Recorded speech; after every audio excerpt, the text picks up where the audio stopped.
भारतीय खुफिया एजेंसियों ने पश्चिम बंगाल में आईएसआई और जमात इस्लामी द्वारा डेमोग्राफिक बदलाव के लिए सतखेरा और चुआडांगा से बड़े पैमाने पर घुसपैठ की साजिश का खुलासा किया है। इसमें कहा गया है कि इसका मकसद चुनाव के दौरान बंगाल में गड़बड़ी फैलाना हो सकता है।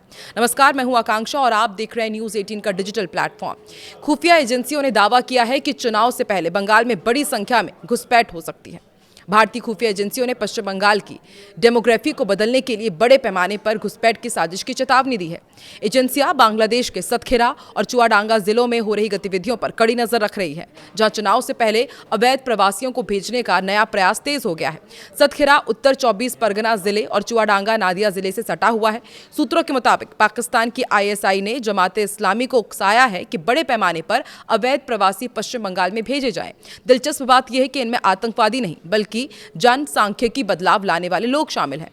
एक इंटेलिजेंस ब्यूरो अधिकारी ने बताया कि आईएसआई का मकसद इतनी बड़ी संख्या में घुसपैठ कराना है कि पश्चिम बंगाल में डेमोग्राफी ही चेंज हो जाए।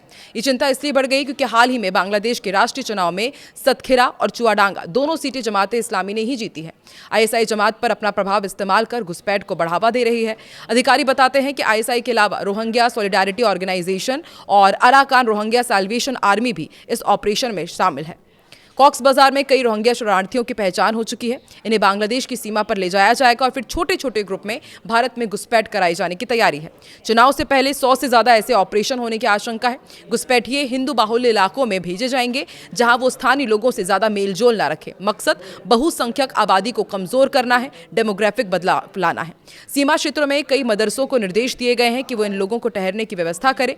मदरसों के कर्मचारियों को बॉर्डर के दोनों तरफ के दलालों से समन्वय करने को कहा गया है ताकि घुसपैठ बिना रुकावट के हो।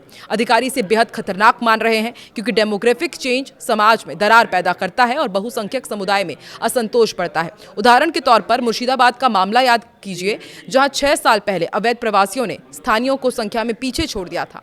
वहां नार्को ट्रेड, मवेशी तस्करी और नकली नोट छापने जैसे अपराधों में शामिल हुए, जमीन हड़पी और सस्ती दरों पर खरीदी। बाद में उन्होंने मुर्शिदाबाद को भारत से अलग करने की कोशिश की, लेकिन खुफिया एजेंसियों ने साजिश नाकाम कर दी और अब सतखेरा और चुआडांगा को लेकर के खुफिया एजेंसियां अलर्ट हो गई है।